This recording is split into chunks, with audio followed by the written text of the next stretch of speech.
Good morning, everyone. Namaskar. Welcome to our international conference on Northeast India, a crossroads for Asian civilization, being jointly organized by Directorate of Archaeology, Cultural Affairs Department, Government of Assam, in collaboration with Heritage Society Patna. I may now request Dr. Deepi Madam to kindly begin the session. Madam is speaking from joining from Directorate of Archaeology and is our conference chair. I may now request Madam to kindly begin the session. Thank you. Namaskar. Namaskar. Respected Chief Guest, Sri Jishnu Barua, Chief Secretary to the Government of Assam, Guest of Honor, Professor Asha Shukla, Vice-Chancellor of Dr. B.R. Ambedkar University of Social Sciences, MP, Madhya Pradesh, and Dr. Rajesh Purohit, former Director of Indian Museum, Kolkata, and Deputy Secretary of Purohit, Dr. Sanatan Kumar, Deputy Director of Rajya Sabha, Parliament of Rajya Sabha, and respected participants, I welcome you all to the two-day international conference on Northeast India, a crossroad of Asian civilizations, organized by the Directorate of Archaeology under Cultural Affairs Department, Government of Assam, in collaboration with Archaeological Exploration and Excavation Department, Heritage Society, Patna.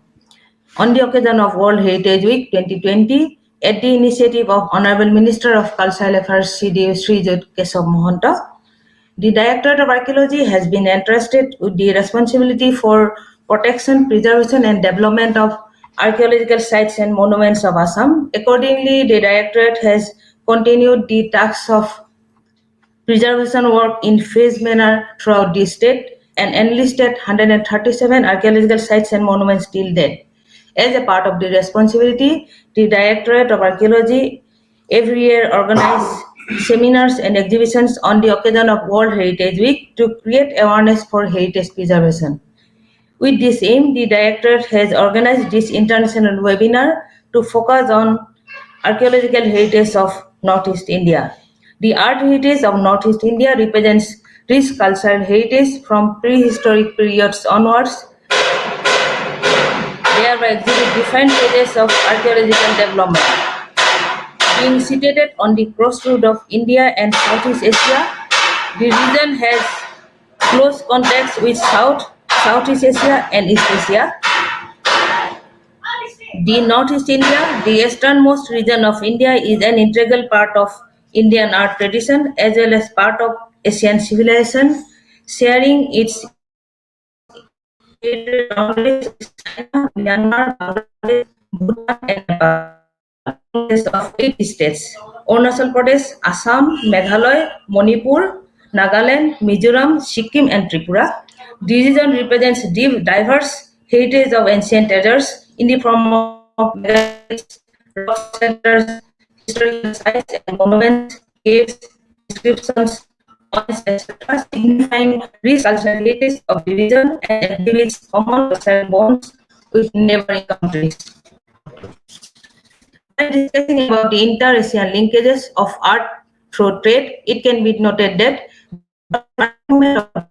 people in between Laos and the Mahasa of Northeast India from prehistoric periods onwards, having common cultural traits like jar burial system and zoom or shifting cultivation. Madeleine Colony, the first archaeologist who explored and excavated Jiang province of Laos in 1935, published her report in Megaliths of Upper Laos and found hundreds of hollow monoliths or stone jars similar to the hollowed monoliths of the Mahasa.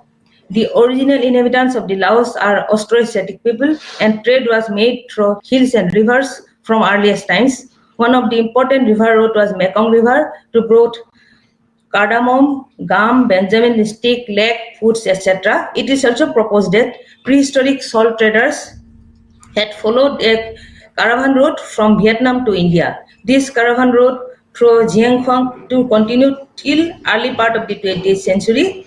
Salt available at Laosian uplands was the driving force for the caravans to pass through the plateau.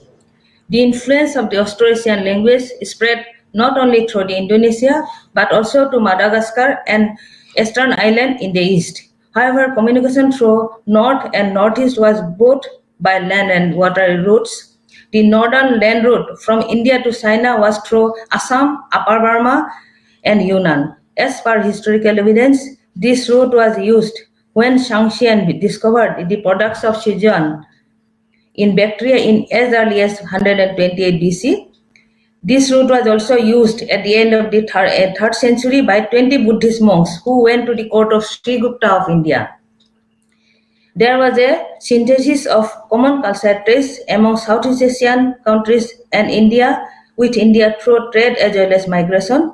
This apart, there was a regular communication between China and Western Asia via Yunnan, Upper Burma, and India in 2nd and 3rd century BC, 3rd century. Sorry, the geographical memory of Kiatan refers to two routes leading from Tonkin through Yunnan and Burma to India, through which 300 religious missionaries sent by the Chinese emperor to India in search of sacred text in 1964 Common Era.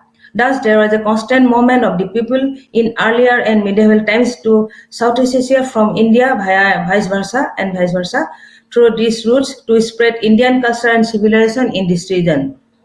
The Buddhist rock cut stupas and Jain sculptures of Surya Pahar, the structure remains on the Nelasal and Norkaku hills, the remains of discovered at Ambari in the very heart of the Guwahati city, the temple remains at Dau Parbatia, Madan Kamdev, Deu Parbat, Ronghor, Karenghor, Tolatol Ghor, Moidams of Soraido all stand testimony to rich cultural heritage of Assam in northeast India over the last 2000 years. Stone sculptures from Deu Parbat, Madan Kamdev, Pingolesar, Haigir Madhava, Bamoni Hills, Dau Parbatia, and Singri exhibits assimilation of Indian and South Asian art form. So the brick temples of Assam also has similarities with temples of architecture of Bangladesh. Northeast India, whom to define ethnic communities that belong to the Austroasiatic, Tibeto-Burman, and Indo-Aryan linguistic groups.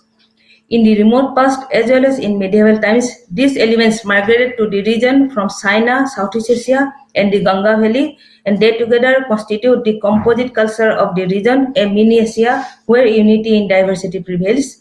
So, to bring all the different aspects of archaeological activities on a common platform, the Directorate of Archaeology, in collaboration with Heritage Society, Patna, has decided to organize this international conference of Northeast India for 2 days. The archaeology had a wide spectrum of study of the remains of the civilization of different periods. Discussion on the archaeological heritage of Asia bears great potentiality for understanding the region and its civilization. I hope there will be a comprehensive discussion on common cultural bond of Asian civilization, which I believe will give us a new dimension in understanding and fostering cultural relationship and peace among the nations of Asia. I hope this will be a new beginning among the nations of Asia for a better understanding of shared histories and archaeological heritage. I once again welcome all to the conference. Thank you.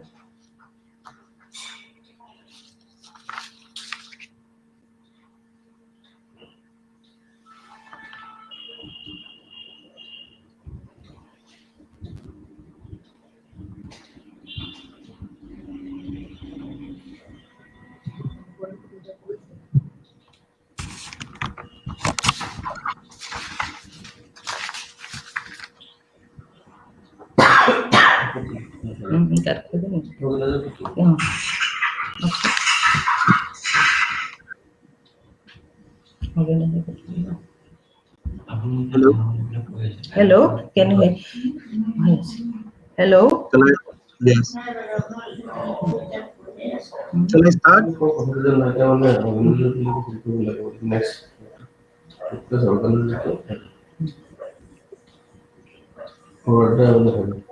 Heritage Society is not audible.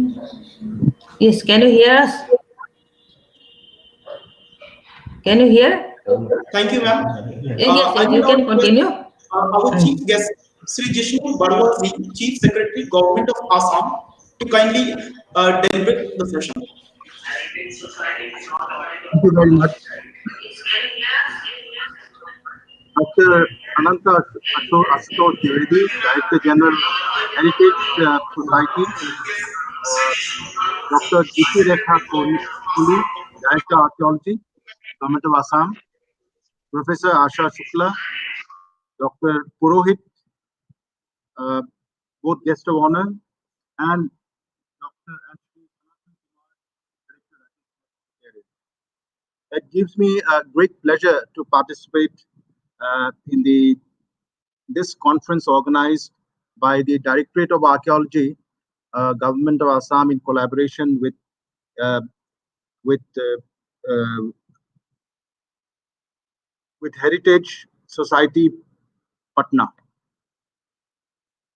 The importance of Northeast in India's close ties with Asian civilizations, especially in the context of its geographical proximity to the prosperous Asian countries and the economic powerhouse China, is a subject of growing interest and deliberation for scholars as well as policy makers in India.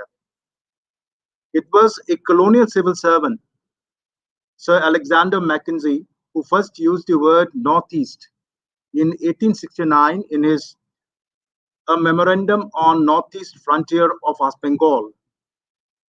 The expression Northeast was not used in day-to-day parlance before that, and it appears that it only came into vogue thereafter. During that time, if anything was Northeast, it should have been Burma. A large swathe of Burma had already become part of British India by 1869.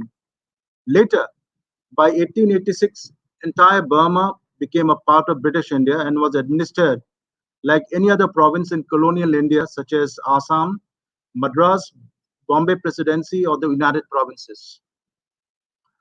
Alexander Mackenzie's designation for Assam and its neighborhood seems to have stuck, and eventually he wrote a book titled History of Relations of the Government with the Hill Tribes of Northeast Frontier of Bengal, Bengal in 1884. Even and interestingly, Mackenzie himself served in Burma as chief commissioner in the 1890s and would have perhaps found the expression Northeast more suitable to Burma than for Assam and its neighborhood. Northeast, therefore, is often incorrectly understood as a homogeneous chunk of territory with common problems, which is true to some extent, common culture, common history, etc. Northeast as a designation is, however, relatively new to us, as has been mentioned before. Moreover, this designation is generally used only in its English version. It is clearly has no resonance in the local languages of the region. The Northeast may be described as the easternmost region of India, comprising the 7 contiguous states of Arunachal Pradesh, Assam, Manipur, Tripura, Mizoram, Meghalaya, Nagaland, and also the Himalayan state of Sikkim. These 8 states consist of 7.98% of the country's geographical area and accounts for around 3.79% of India's population. The region is landlocked and is connected to mainland India by a narrow corridor, also known as the Chicken's Neck. This is a region of immense diversity, being home to as many as 200 ethnic tribes or more, who collectively form 27% of its population. There has also been variation in the stages of development among the different groups and tribes in the region. On the one hand, there are more developed people culturally and materially, at least in the Brahmaputra and the Surma Valley, and on the other, there are communities like the Apatanis, who in 1953, according to B.G. Verghese, in his book Northeast India Resurgent Ethnicity, Insurgency, Governance and Development, mentioned that the Apatanis were ignorant of the use of the wheel in 1953. Verghese tells us that one chieftain had sent off his son to a Sainik school, and who, after passing out of the school, joined the Indian Air Force, and within 2 short decades was flying MiG-21 aircrafts of the Indian Air Force. This interesting anecdote brings out clearly that communities in the Northeast were in different stages of development in the 1950s and 1960s. In fact, Some of the communities, in some of the communities, the evolution was telescoped into a short period of 20 to 30 years. Whereas elsewhere, people took centuries to evolve. 30 years were enough to bring these people living in the isolated parts of Northeast at par with the rest of the world. In fact, the Apatanis today are a very developed tribe, having taken advantage of modern education. Trade was never a constraint in the earlier times. As a matter of fact, the Northeast region had been exposed to international trade on a massive scale during the 19th century, especially tea, which was transported through rail and riverine routes. It constituted almost one-sixth of India's total export income in terms of value in the 1950s and the 1960s. Out of rupees 630 to 640 crores earned by India through exports in those days, tea fetched more than rupees 135 crores. Northeast became a landlocked, peripherally isolated region only in 1947, more so in 1965 after the war with Pakistan, when the riverine route was entirely cut off. Till 1965, tea continued being exported through the riverine route, although not on the same scale as was done prior to independence. In today's context, India's bridgehead to the prosperous and changing Southeast Asia, and indeed uh, uh, China, is the Northeast. It has come back into focus once more. As the crow flies, Northeast is almost equidistant from China and Hong Kong, which is about 2,000 kilometers away. The location of Northeast is therefore certainly not a disadvantage. When we talk about the ethnic bonds between Northeast and Southeast Asia, we would find that there is certainly huge evidence. The population of Northeast is heterogeneous, a composite of people of Southeast Asian descent and from the rest of India. Dr. Suniti Kumar Chatterjee mentions that in earlier times, this entire region was a highway of not just trade, but also exchange of ideas with Southwest China and indeed Burma, now Myanmar. The Northeast region, especially Assam, has very strong links with inner India or mainland India. But at the same time, there were strong economic, social, cultural, ethnic, and historical links with Myanmar and the wider Southeast Asia. Dr. Nanjot Lahiri, an eminent historian basing her study on epigraphic sources comprising 32 inscriptions in all, has clearly indicated the language used in the region in these inscriptions was Sanskrit, written in Brahmi script. The prose and script used in these inscriptions reveal similarities with those of Inner India of the same period. The verses used in these inscriptions were similar to the Kavya style practiced in North India during that period. Therefore, it may be stated that while there are many cultural similarities and indeed civilizational bonds between Inner India and the Brahmaputra Valley, the region as a whole always had close links with Southeast Asia. Myanmar has a sizable population of Nagas living in northwestern parts contiguous with northeastern region of India. These Naga areas have today been clubbed together to form this Naga self-administered zone. The Naga self-administered zone, including 3 townships, namely Lahe, Leshi, and Namyong, has been recently carved out from the composite Saigon region of Burma. It may be noted that Myanmar has 14 federal or subunits, 7 of which are called regions and are dominated by ethnic Burmese or the Bamars, while the remaining 7 are called states, and primarily populated by tribes or ethnic groups such as Shans, Kachins, Karens, Mons, Rakhines, Kayas, and Kains. Nagas are found only in the Naga self-administered zone, not only in Naga self-administered zone, but also in reorganized Saigon region and the Kachin state. This has led to some Nagas being left out of the so-called of the Naga self-administered zone. A sizable number of Manipuris are also found in Myanmar. About 50,000 are believed to be in the Saigon and Mandalay regions. When Chief Minister of Manipur had gone to attend a seminar on the investment on investment in Moniwa in Myanmar, he met a delegation of the Manipuri diaspora. They gave him a terrific welcome, but the newspaper reported that while the older generation still spoke the Manipuri language, the younger generation had lost their mother tongue and spoke only Burmese and had Burmese names.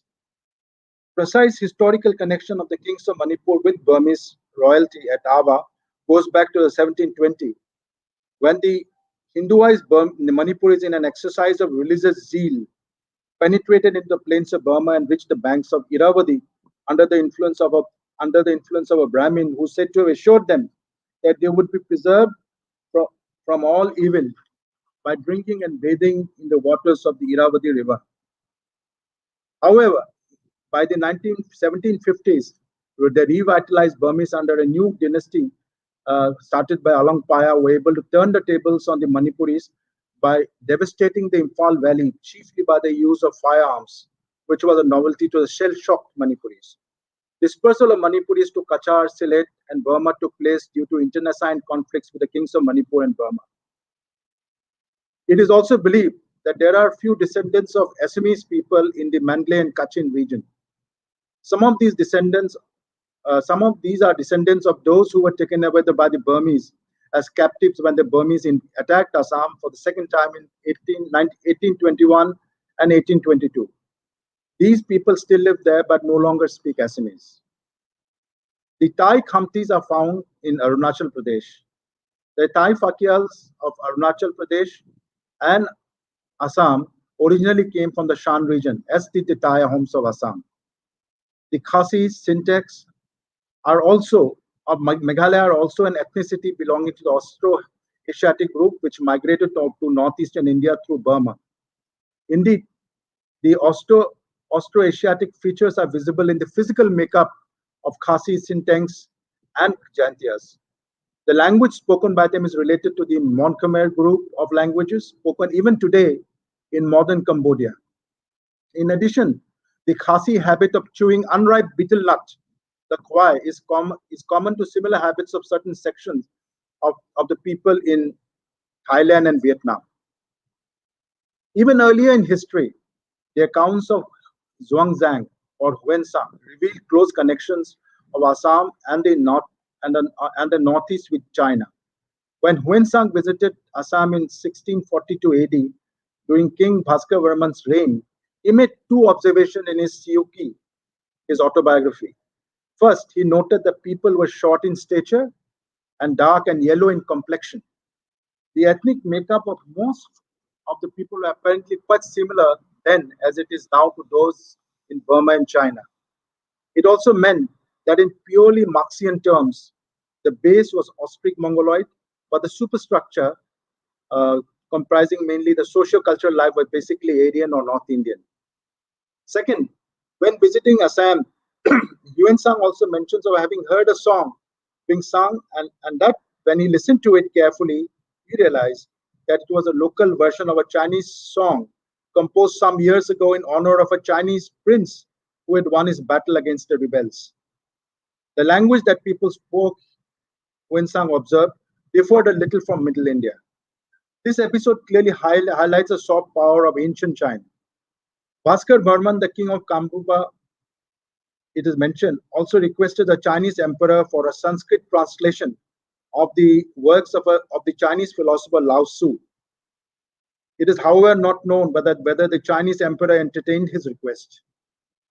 Be that as it may, Huensang noted the abundance of Deva or Hindu temples and that King Bhaskar Varman was fond of learning.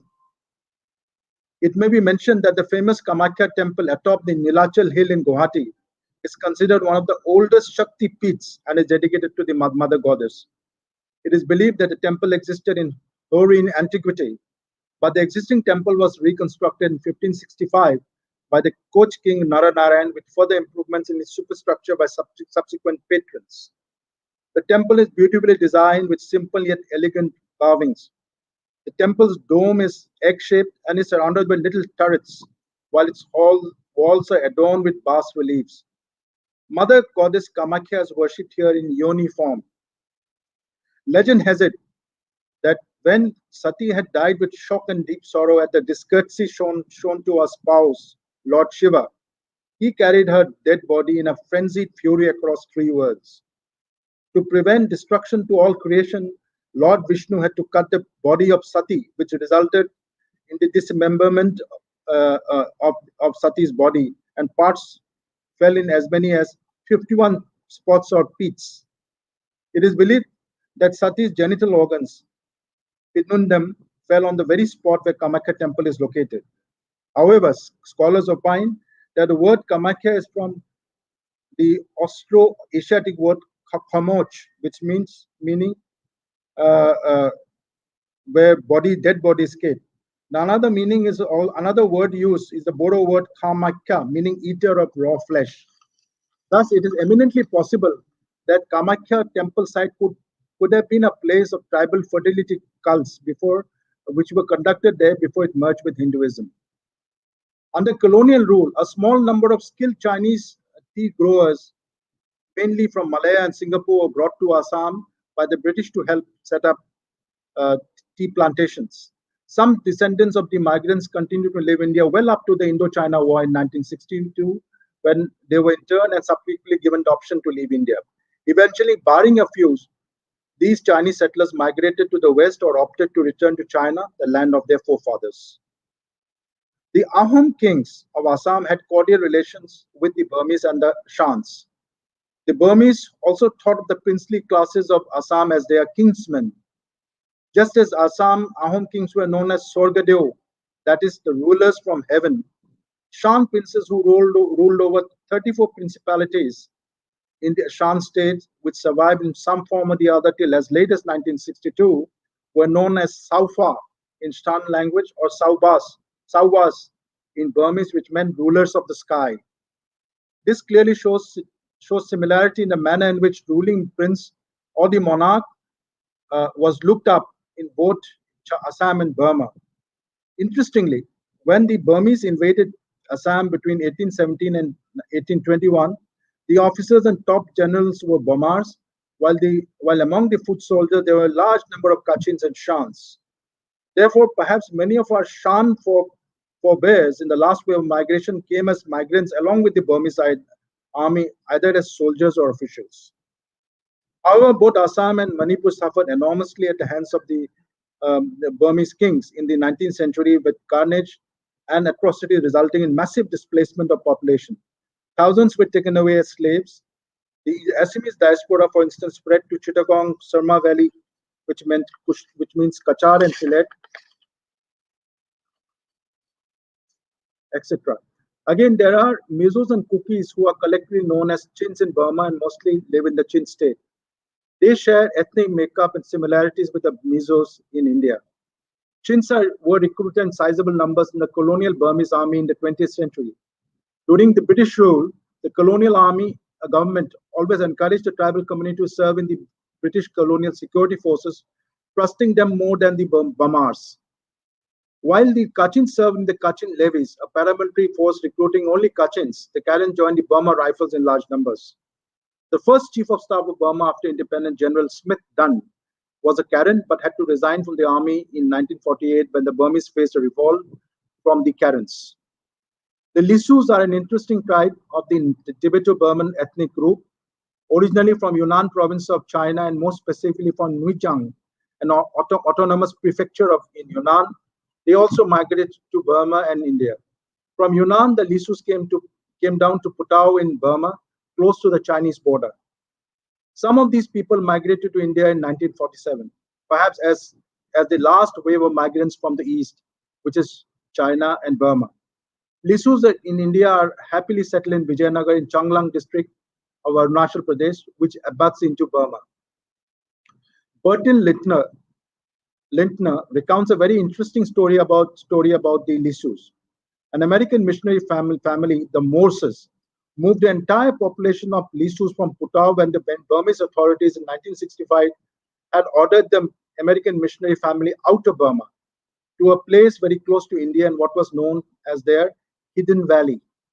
They lived in that area hidden for years until the Burmese caught up with them. The Americans were expelled and the Lisus were left without their missionary guides. Littner's riveting story of the Morses is corroborated in the memoirs of Eugene Morse, in her book entitled Exodus to a Hidden Valley. Colonial efforts to establish linkage with China and Southeast has been written many a times before. China was a major market for Indian opium during colonial times. The balance of trade was in favor of China for many years, as Chinese porcelain, silver, silk, tea was in great demand in the markets of the West. On the other hand, Chinese had little use for Western goods. The British tried to balance the trade of pumping in opium into the Chinese market. John Crawford, in 1837, pointed out the potential of developing opium markets in countries lying between India and China, by which he perhaps meant Assam and northern Burma. In the late 19th century, Jack Francis Needham, a colonial officer who was based in Lakhimpur frontier tract in Sadia, explored the route to Rima, the epicenter of the 1950 earthquake, which is located very close to Arunachal Pradesh in India and had been in the past an important transit point on the Silk Route. Needham was trying to explore the route to Rima because it was known to fall on the ancient Silk Route, which commenced from Central Asia and continued up to Yunnan and beyond. Lying in close geographical proximity to Assam and Burma, the Yunnan province is a home to a number of ethnic tribes, sometimes somewhat like the northeastern region of India. Out of these 56 minority nationalities in China, 25 are in the Yunnan province. There were even Muslims in that province, and in the past there were Muslim rulers like Sayyid Aizal in the 13th century. Today, 67% of Yunnan is Han Chinese, while the balance 33% comprise minority ethnic nationalities like the Shans, Bais, Is, Tibetans, Jingfos, Lisus, Maxis, etc. Needham saw the possibility of commercial intercourse between colonial India and China during his explorations. He also surveyed the Hukwang Valley in 1888. The British colonial authorities had surveyed and explored the possibilities of developing rail connectivity from northeast India to China via Burma. 3 routes were explored from northeast to Burma, one from the Hukwang route to the Patka and Chinwin to Hukwang Valley and then on to Yunnan. The second route was the Chittagong Arakan route, then on to Burma. A rail line had already been built up to Chittagong port, and that railway line was eventually linked up with Assam in 1904 or so. The third route was from Manipur Valley through Imphal, Tamu, and down to Mandalay. Of these, the first route, that is the Hukwang route, was the shortest, but it posed huge technological challenges and was prohibitively expensive. Eventually, the idea of having a railway connection from Assam to Bengal and then on to China via Burma was given up. Among the problems faced by the region, which is the northeastern region, is firstly the perceived sense of neglect among certain ethnic groups. Slow pace of development despite huge central assistance from Government of India is a fact of life. This only points to the limited success of developmentalism, the idea of pouring in money leading to the disappearance of problems. Secondly, it is an accepted fact that Northeast is not a very attractive investment destination. However, in the neighborhood, the tiger economies, namely Thailand, Malaysia, have shown very strong economic performance, registering a growth of 10% to 15% till a few years ago. In China, the poverty rate came down sharply to only 10% though it started its journey to economic boom and development as recently as 1978, 79, 70, 80. In this context, Myanmar provides the physical link between the prosperous tiger economies and India. Development of China is the sine qua non for India to tap the rich Southeast Asian markets. Context with Myanmar and Southeastern Asia is adequate or necessary to come out of this low-level equilibrium in the northeastern region, which basically comprises the slow pace of development, failure of policy of developmentalism, and all enervating political issues. So let me conclude by saying that Northeast India's deep Civilizational links with Southeast Asia needs to be therefore buttressed by forging even closer socio-economic contacts between India and Southeast Asia through the land route, which could lead to a win-win situation for all. I wish this international conference success in all its deliberations. Thank you.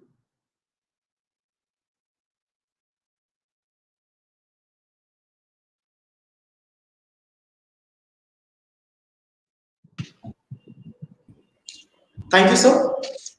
Thank you so much, sir. I may now request Professor Asha Shukla, Madam, Honorable Vice-Chancellor, B.R. Ambedkar University of Social Sciences, Madhya Pradesh, to deliver keynote address to the session. Thank you, ma'am.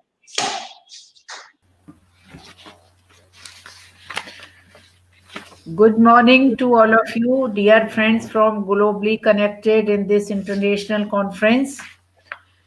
First of all, I would like to thank Dr. Neeru Mishra, my senior friend from Allahabad University, and also to Dr. Anant Asutosh for inviting me in this wonderful international conference. Being a student of ancient history, culture, and archaeology, after so many years, I am going to attend a archaeological international conference.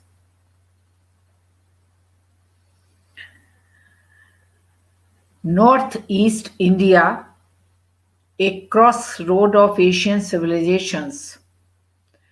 This international conference on the occasion of World Heritage Week, organized by jointly Directorate of Archaeology, Cultural Affairs Department, Government of Assam, Guwahati, and Archaeological Exploration and Excavation Department, Heritage Society of Patna. I would like to congratulate all the organization for this wonderful conference. Friends, being a activist of Hindi literature, I would like to share few words in Hindi. And being a international conference, few words in English also.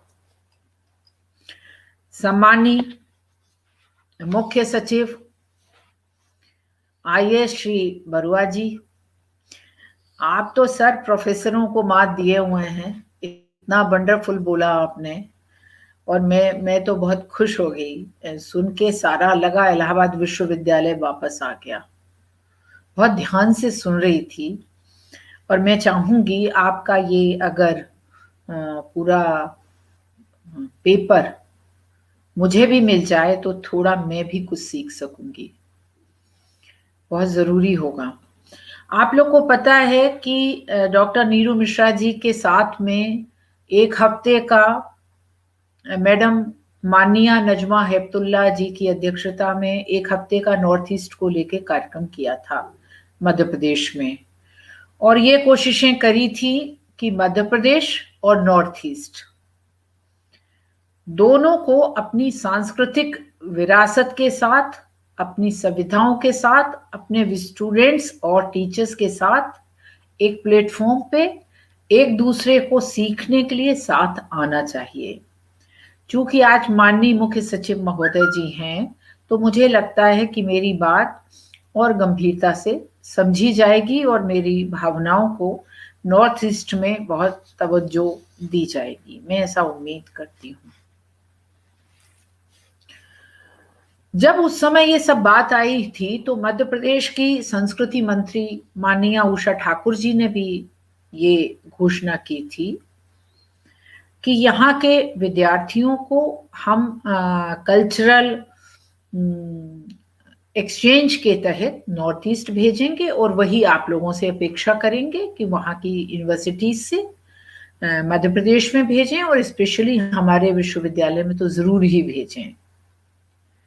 मैं आपको थोड़ा सा अपने विश्वविद्यालय के बारे में भी कहना चाहूंगी। Doctor BR Ambedkar university of social sciences Mhow देश की एकमात्र शासकीय विश्वविद्यालय है जो सोशल साइंसेस के क्षेत्र में काम करता है। हमारे यहाँ चूंकि अम्बेडकर थॉट एंड फिलॉसफी का वर्चस्व ज्यादा है और सोशल साइंसेस के क्षेत्र में काम है, तो हम वो सारे तमाम काम करते हैं जो अन्य परंपरागत विश्वविद्यालयों में हो सकता कुछ काम होते हों। तो कोशिशें ये होती हैं कि एक भारत श्रेष्ठ भारत के अंतर्गत या अन्य माध्यमों से हम अपने पूरे देश से और दुनिया से, क्योंकि न्यू एजुकेशन पॉलिसी कहती है कि हमको अब विश्व गुरु के तौर पे उन्हें अपने आप को ग्लोबली प्रतिष्ठापित करना है और मल्टीडिसिप्लिनरी और इंटरडिसिप्लिनरी क्षेत्रों में बातचीत करनी है, तो वो तभी संभव होगा जब हम बड़े खुले मन से आपको समझें, आपसे सीखें, और अगर हमारे पास भी कुछ है तो वो आपको एक दूसरे को साझा कर सकें, क्योंकि समाज और इंसानियत साझी है, दुनिया साझी है। ये कोविड-19 के दौर में हम लोगों ने और बखूबी समझा है। जब जब कोई वैश्विक महामारी या अन्य परिस्थितियां ऐसी आती हैं तो इंसानियत का पल्ला सारे पल्लों से बहुत भारी होता है। तो इस सारे परिदृश्य में थोड़ी सी बात नॉर्थ ईस्ट के बारे में कहने की कोशिश करूंगी, और फिर चूंकि नॉर्थ ईस्ट के 8 प्रांत हैं तो उतना सब तो एक में संभव नहीं है, थोड़ी सी बात असम के बारे में कहने की कोशिश करूंगी। मैंने इसको 2 हिस्सों में इसलिए बांटा, नॉर्थ ईस्ट की जब समूची बात करूंगी तो हिंदी में करूंगी, असम की जब बात करूंगी तो अंग्रेजी में करूंगी, ताकि सब तक कुछ बातें पहुंच सके और मैं अपने एक हिंदी राष्ट्रभाषा का जो हमारा उद्देश्य है उसको भी संप्रेषित कर सकूं। उत्तर पूर्व भारत यद्यपि सांस्कृतिक दृष्टिकोण से सारगर्भित होने के साथ साथ अनेक विविधताओं को अपने में समेटे है, ये मुझे आप लोगों को बताने की जरूरत नहीं है, क्योंकि आप वहां से अधिकांश लोग सीधे जुड़े वहीं पे काम करते हैं। लेकिन इसके बावजूद देश के अनेक भागों में, विशेषकर जब हम अपनी युवा पीढ़ी को इसके बारे में बताते हैं तो उन्हें बहुत गहरी समझ कहीं कहीं ऐसा लगता है नॉर्थ ईस्ट के बारे में प्रॉपरली नहीं है। कहीं कहीं मुझे हो सकता मेरा ज्ञान बहुत अच्छा नहीं हो, लेकिन ऐसा भी लगता है कि कुछ भ्रांतियां भी पूरे देश में नॉर्थ ईस्ट को लेके हैं जो वास्तविकता में वहां नहीं है। और ये वास्तविकता मुझे भी तब ज्यादा पता चली जब मैंने उसको थोड़ा सा ज्यादा गहराई से समझने की कोशिश की। जो आज का इंटरनेट और डिजिटल युग है उसमें बहुत सारी जानकारी हमारे स्टूडेंट्स को मिल जाती हैं, लेकिन फिर भी भ्रांतियों को मिटाने के लिए हमें पर्सनल कोशिशें करनी होती हैं, तो जिसमें इस तरीके की अंतर्राष्ट्रीय कॉन्फ्रेंसेस और विशिष्ट व्याख्यानों की गंभीर भूमिका होती है।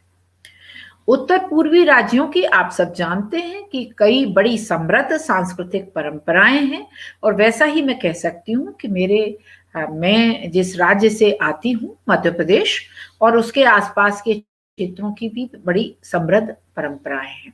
मुझे अक्सर लगता है कि इन दोनों प्रांतों की कई परंपराएं मेल खाती हैं, और इस बात से ये सिद्ध होता है कि भारत की विविधता में एकता है।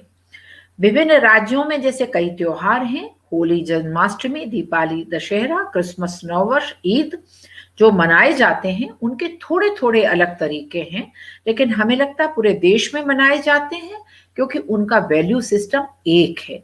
तो वो चीजें हम नॉर्थ ईस्ट में भी देखते हैं, थोड़े अलग त्योहार, थोड़े अलग चीजें, वहां के फर्क नजर आते हैं।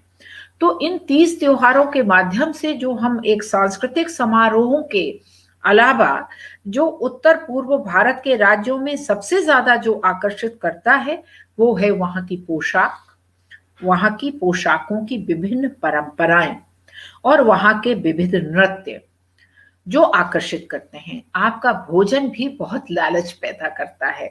ऐसा मन होता है कि इसको बहुत अच्छे से खाया पिया जाए।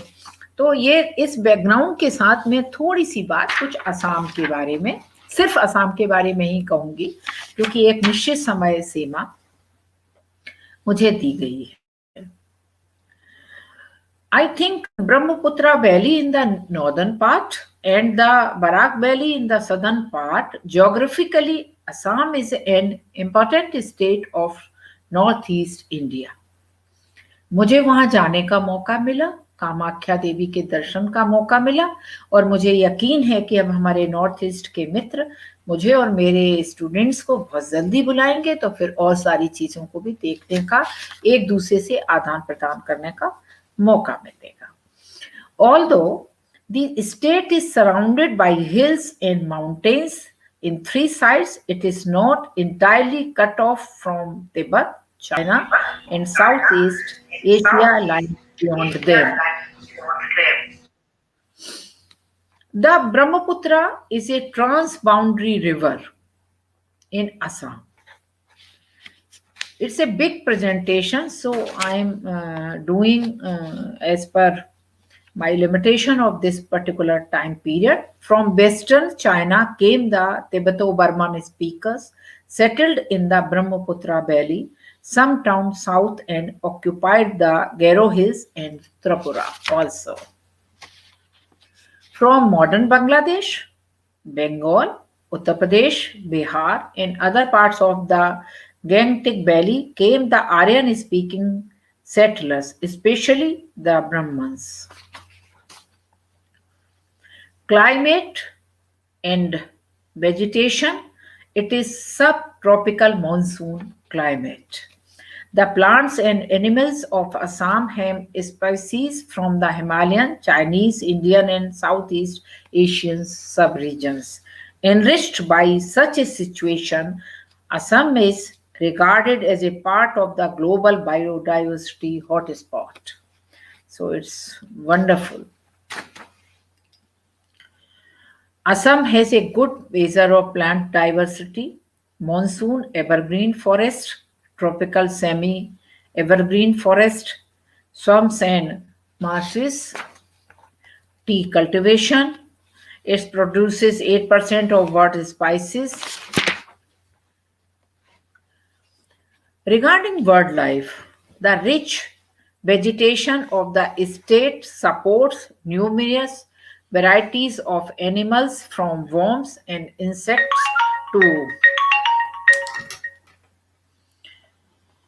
mammals, elephant, some economically useful insects also, honeybee insects. Muga and part fibers and are the main also. 17 wildlife sanctuaries, 3 tiger reserves, 2 biosphere reserves, 5 elephant reserves, 46 important bird areas. Because it is a conference of based on archaeology perspective, so I wish to share some historical perspectives also with special regard to Assam. The Aryan speakers introduced the Varna Vyavastha, caste system, the Indo-Aryan Sanskrit language, Vedic rites and rituals, and gradually assimilated the earlier settlers into the Brahmins Hindu fold. Several independent principalities emerged in the Brahmaputra Valley. On the eastern extremity were the Kacharis. All the same time came the Mohammedan invaders from the west in 2006 AD. The Muslim had established their rule over Delhi, and the Delhi Sultanate extended its rule over North India. Hassan Shah, I am here remembering Hassan Shah from the historical perspective. In 13th century AD, the seat of power was shifted to Kamtapur in Golpara also. The Tari Ahams I am recognizing here. Under Narayana and Commander Chilarai, the kingdom included practically the whole of Lower Assam. The history of the 17th century Assam was in fact the history of Aham Mughal conflicts.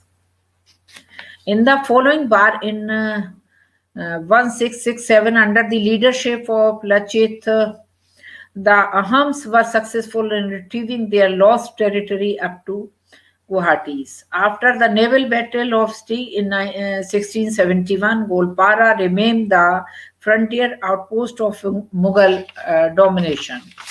So, friend, it's a very rich history. I'm looking in the 19th century, very significant period in the history of Assam. The changeover from the old order to the new was correct side. They were complete overhauling the administrative machinery also. We are looking all these things also. The free trade policy, we are also seeing. Public consciousness arose. Assam Provincial Congress Committee was constituted in 1921. Regarding the cultural heritage, Mahapurush Shankar Dev preached a purified Vaishnavism, welcoming people from all castes and creeds. He inculcated the doctrine, the submission of bhakti also.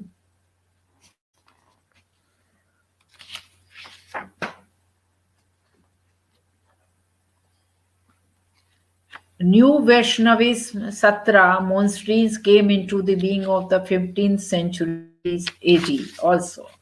So when I look regarding these 8 states,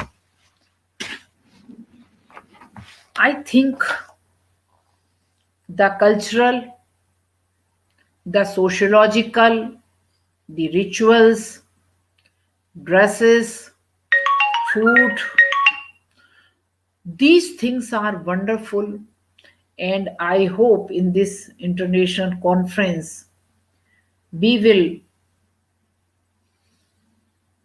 get the knowledge, in-depth knowledge from our experts in this regard, and we will work together for the upliftment of our Northeast in the Asian perspective, globally also, and with Madhya Pradesh also. Thank you so much for inviting me.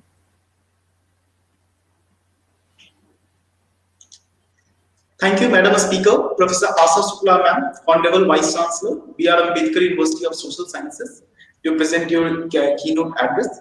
I may now request Dr. Rajesh Purohit, sir, former Director, Indian Museum, Kolkata, to kindly present the second keynote address of the session. Thank you, sir. Good morning, all of you. At the very outset, I must congratulate our Chief Secretary, Government of Assam, for a wonderful talk that he has given to all of us, and especially to the listener who are listening to him very carefully. I mean, in fact, we have read a lot of things about Northeast, but in a very comprehensive way, the way he has highlighted, that is, in fact, the roadmap to understand and explore what Northeast and Southeast Asia is all about. Before I start my deliberation, I would congratulate all the participants and the fellow dignitaries who are on the dais. And in fact, after listening to the Chief Secretary and Dr. Kouli, I don't think we have to, in the inaugural session, we would like to contribute more about Northeast and Southeast Asian relation, especially the two important entities which for which we have all of us gathered here to deliberate. But my point is that are we really serious about the issues which are forthcoming? And unless we talk the forthcoming issues, the strategy for the forthcoming years, forthcoming generation to come, we will have to look back to the history. And when we look back to the history, you will be surprised to know that what the English colonial rulers used to do in the 18th and 19th century, we will have to do it to revitalize and to reinvent the links between the Northeast and the Southeast Asian countries. You might have heard Mr. Barua has very vividly described various routes, trade routes, and many of the riverine routes have been closed and they are not in vogue now. They are not in practice. So now we are in an age of digital world, and especially the satellite that we have today. We can use those satellites for scanning all those paleo channels of the northeastern part of India to re-explore and explore all those riverine routes which can be revitalized. This is number one, we'll have to do it. The number two proposal would be, like the colonial countries, we will have to do a similar exercise of understanding the topography, geography. Nowadays, all these things are easily accessible and they can be documented in a much sophisticated way without even traveling to those spaces. So we will have to make an inventory of not only the cultural inventory of the Southeast Asian countries and the Northeast states of India, we will have to explore the routes through which we can establish the road links, the rail routes, as well as the sea route, the riverine routes through which we can do mercantile activities, what it used to be done 2000 years back. The second important thing, culturally speaking, are what the English people used to do, because we will have to learn from our history. In the 19th and 18th century, these were the people with an economic interest. They have come to this part of the globe, and they have utilized all these resources which was available to them. But in those days, the area was not accessible. Now these are accessible through the satellite mediums that we have, the digital technology that we have. So we will first of all explore all those things, then we will have to make an inventory of all these things, whether it is a cultural landscaping or it is concerning about the flora, fauna, the minerals, and the variety of things, the entire biodiversity that is available in the. I should say the northeastern states are the states which is the most preserved, most untouched biodiversity that we have. That is the wealth of the nation of entire India is very much there in the northeast, biodiversity wise, and it is one of the places where you have not only have a multiplicity of cultural entities, but there are various ethnic communities who are full of traditional knowledges, and these traditional knowledges are so useful, whether it is medicine, whether it is smelting of metals, whether it is because smelting of metals will also give you the area of the ores where the the rich resources are there in the country.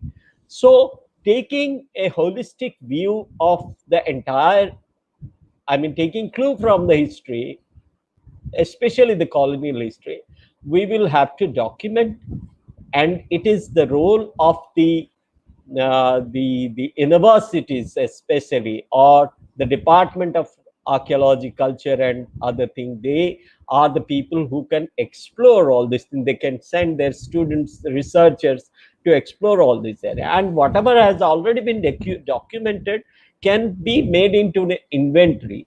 And similarly, through a cultural exchange program with Vietnam, with Burma, with Thailand, whatever cultural links that we have, we will have to revitalize, and reinvent the cultural links, the traditional cultural links that we had in the past, almost from 3rd century BC to 13th century AD, nearly 2000 years history is very much from the prehistoric time to the historical and later period. You find there are numerous cultural things are available, whether it is whether it has gone through the ecclesiastical policies of the country, or the Hinduism and the Buddhism migrated to this area, or when we see the prehistoric times, we see the related where the cord impression pottery, the knobbed pottery, and many things we find in the prehistoric times, which are very much available in the northeastern part of India. So archaeologically, undoubtedly, these two entities are, I mean, inter-exchangeable, and the culture was very much known to each other. And as Mr. Barua was talking about how linguistic affinities are there with the entire northeastern area, as well as the southeastern states. I will tell you 2 or 3 important inscriptions which are very, very important to understand how one of them is the oldest Sanskrit inscription of 2nd century Common Era, was found from Hanoi, I mean Vietnam, which is there in the National Museum, Vietnam. That indicates the Sanskritization, what the colonial people used to have, the Englishization of the entire area. It ought to be the same thing, but India, how Indian language and culture had migrated to Southeast Asia. So these people are still practicing.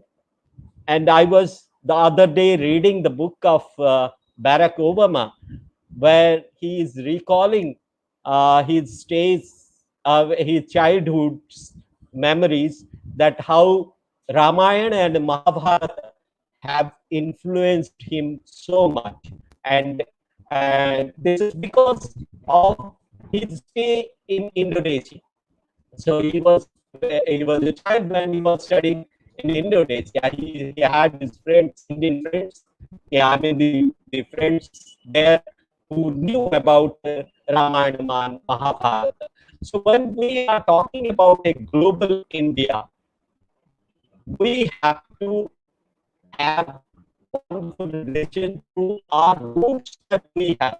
Our roots are germinated in the Southeast Asian countries. They are very closely connected with Indian culture, be it the language, the Sanskrit language, or be it the epic, or be it the Buddhist Jataka story. So the Buddhism, Hinduism,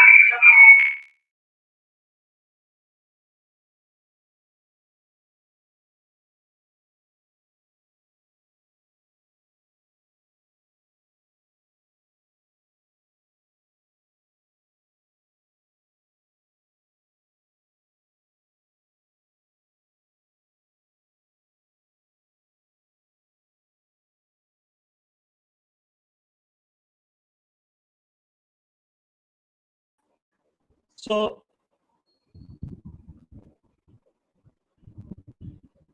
hello.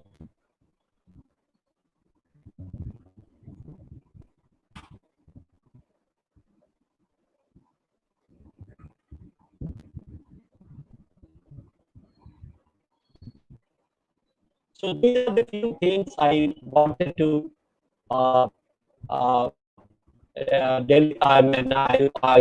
wanted to tell you that we will have to uh, uh, uh, start rethinking about how we can use all these researches in building a wonderful relation with our neighboring countries, and how northeast of India can play the role of a bridge between India on the one hand and the Southeast Asia on the other.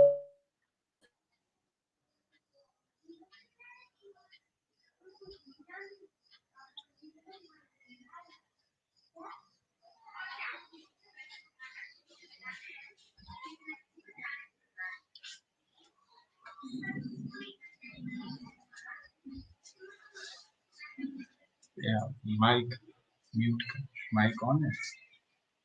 Yeah.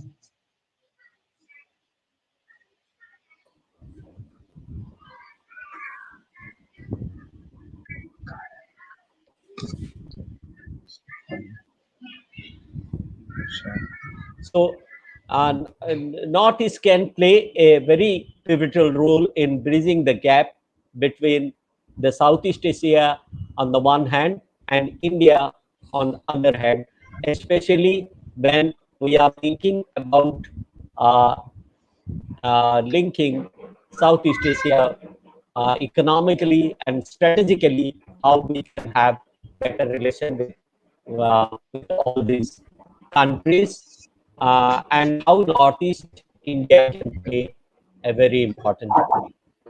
Thank you so much. I'm really thankful to the Heritage Society and the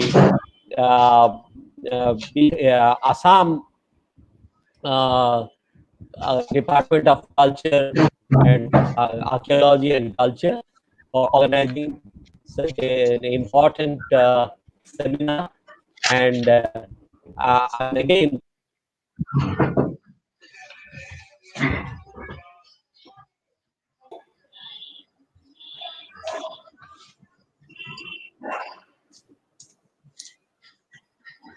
Thank you, sir. Thank you, Dr. Rajesh Purohit, sir, for your very beautiful keynote address. I may now request Sri Sanatan Kumar, sir, to present vote of thanks. Sri Sanatan Kumar, sir, Deputy Director, Rajya Sabha Secretariat, Parliament of India, New Delhi, kindly present the vote of thanks for today's session. Thank you, sir. Thank you, Heritage Society, for giving me the opportunity to join this grand international conference on a very relevant, very significant topic, Northeast India, a crossroad of Asian civilizations. As we have noted over the years, the government of India had changed its policy from lookist to actist. And our chief guest, Chief Secretary, Government of Assam, Shri Jishnu Barua, has given us a very comprehensive, very scholarly details of Northeast India, its connection to the rest of the India, its connection to the, I can say, its transnational connections to China, Southeast Asia, uh, and and everyone was amazed at his scholarly research, as if he was presenting a research paper.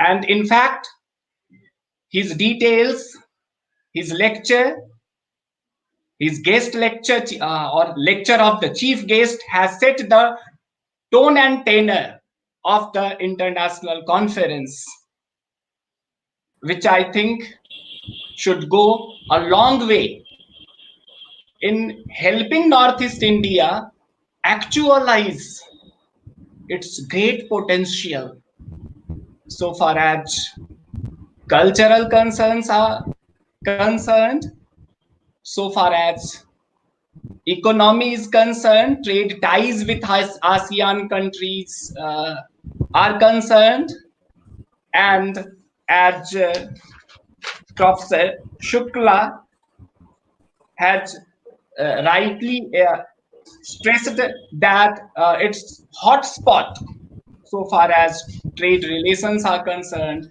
so far as cultural breeze is concerned.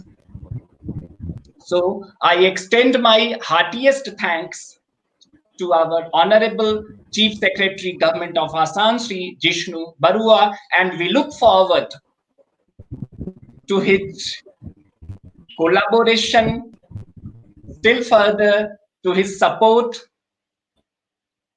so far as translating the output of this discourse into action is concerned. It's very fortunate for the Heritage Society and the collaborator organization, the Directorate of Archaeology, Cultural Affairs, Government of Assam. So the collaboration will be fructified if support from the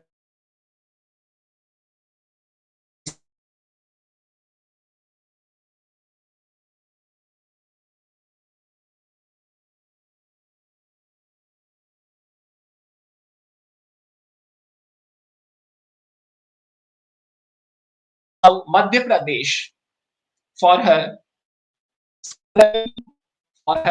concerned address. I also thank another keynote speaker, Dr. Rajesh Purohit, sir, former director, Indian Museum, Kolkata, and my heartiest thanks on behalf of Heritage Society to the director, Dr. Deepi Rekha Kouli.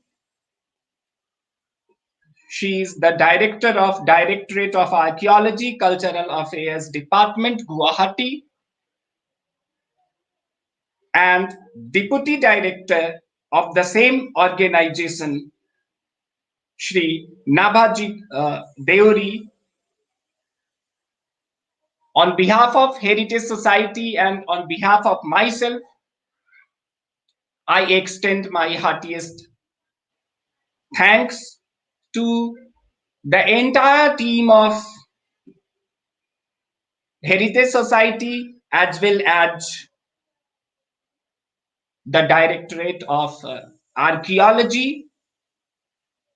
To name a few, Srimati Ranjana Sharma, Deputy Director, Directorate of Archaeology, Srimati Shabina Hassan, Technical Officer, and the person who is behind all these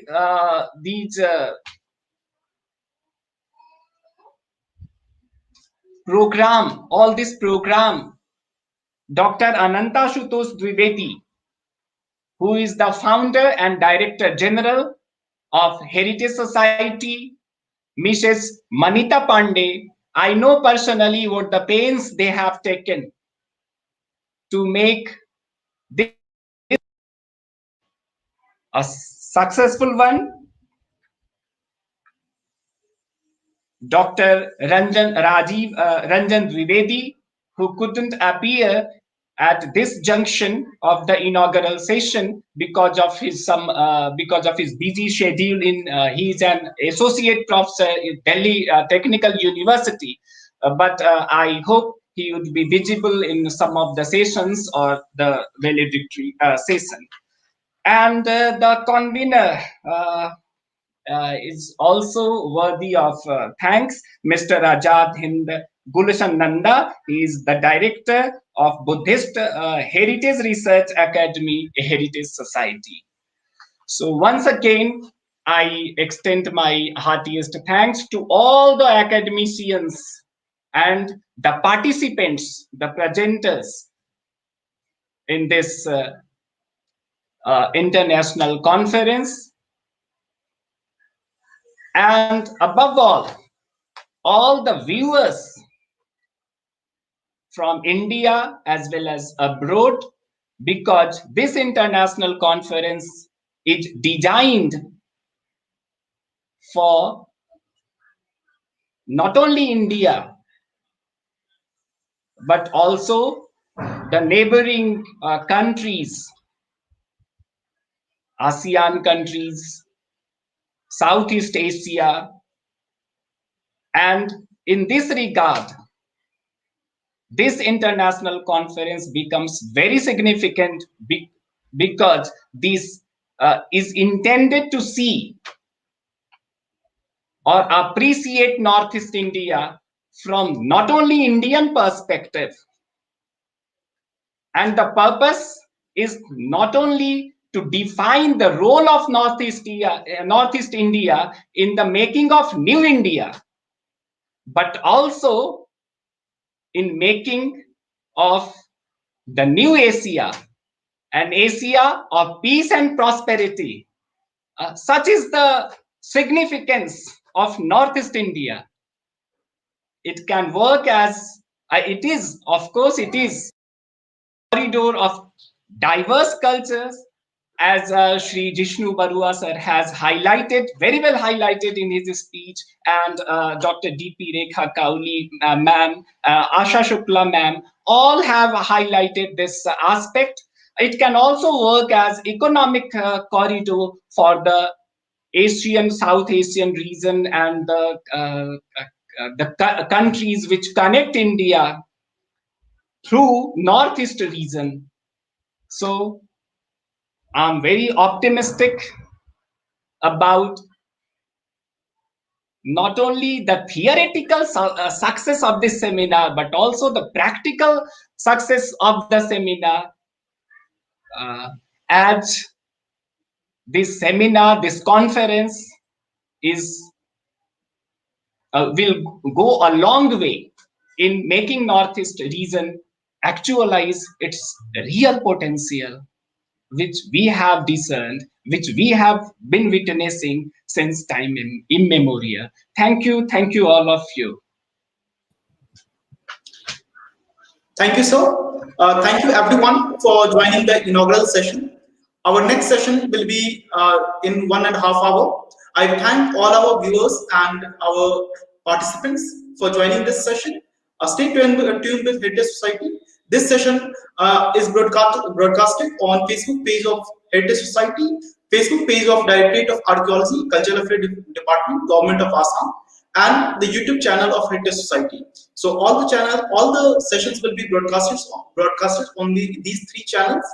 Stay tuned. Our next session will be live in 1.5 hours. Thanks to everyone. Thank you, everyone.